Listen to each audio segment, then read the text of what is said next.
For the first exercise, we are going to work on a pelvic tilt.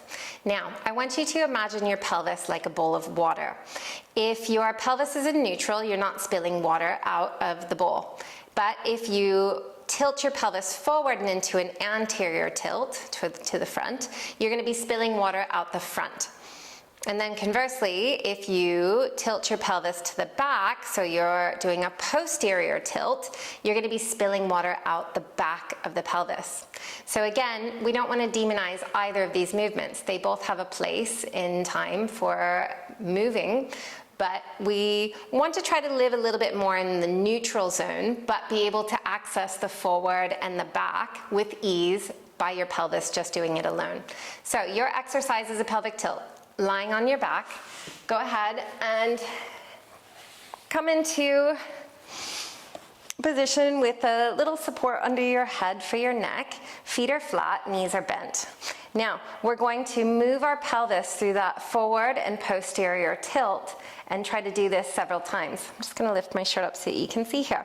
So, we're going to press down through the feet nice and evenly, and then tucking under to do a posterior tilt. You're going to press into your feet, you're going to scoop under. Think scooping your tailbone up and towards the ceiling. Keep your belly a bit soft. You don't have to like squeeze a lot into your belly as you lift here, and then keeping your lower back on the floor.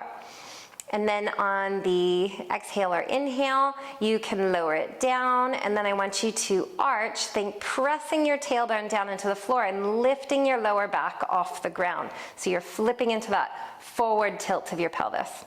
And then we'll just cycle through this a few times. You're gonna flatten the back on your exhale, and then lift and scoop your tailbone up and towards the ceiling, lifting your pelvis just slightly off the floor. You might feel a nice stretch in your lower back. And then going back into that forward tilt, lowering down, and then getting this little arch, lifting your lower back off the floor. The cheats, the things to look out for here is that as you scoop under here, that you don't squeeze your guts a lot and then feeling too much pressure into your abs. And then as you go into that forward tilt here, that you lift a lot with your ribs and your chest hiking up and towards the ceiling. So you want to be able to keep your ribs quiet as you move through the movement. So taking your hands onto your ribs as you do it, and then you scoop and tuck under, tailbone up towards the ceiling, and then lower it down and arching and keeping your ribs exactly where they are, and trying to separate that movement of your pelvis from your rib cage. This is something where they get pretty stuck together for a lot of people, so learning to move the pelvis independently from your rib cage is a really critical and important skill to be able to master in your movement journey. So give it a try, report back, and let me know how it goes for you.